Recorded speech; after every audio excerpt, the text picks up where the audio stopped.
very basic thing to do here, right?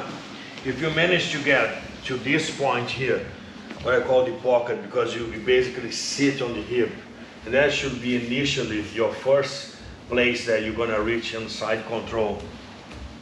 Is when you basically sit in here, and I will avoid to have this kind of side control because this is easy to be pushed.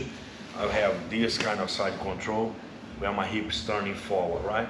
I'm kind of sitting here, and as I said, the normal first reaction, normally the guys start to push you, you don't want it this way. How often this happens to you guys? I believe a lot. Like, you know, we're gonna have the collar, you're gonna start to get close, you're gonna start to push and try to move his hip away from me, right? That is definitely what's gonna happen. You can push the shoulder, whatever, but he's definitely gonna try to use this to move his hip. So what I'm gonna do, I'm gonna put my elbow on the mat on this side and my hand down. So this way now he's kind of locked between my elbow and my hip. He's inside the cage. So my elbow is connected to his hip and my hip on this side is connected to this side. So he's blocked.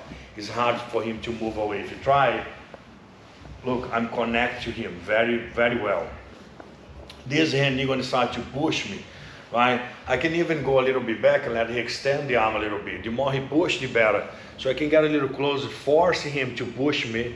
You can push here. So when he does this, all I can do is turning in, still holding the collar. See how I hold the collar here?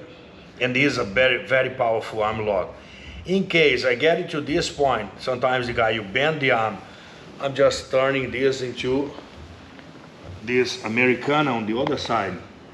So basically, I use the momentum of him pushing me to attack the arm on that way, right? But the most important part here is a very basic foundation, is make sure that my elbow is connected to the hip on this side, and my hip is sitting on his hip on this side.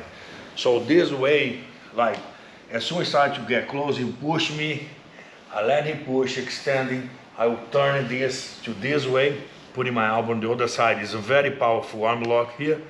And if we bend the arm to defend, I just keep my hand inside like this. As I step in, I will return with this very powerful Americana, right?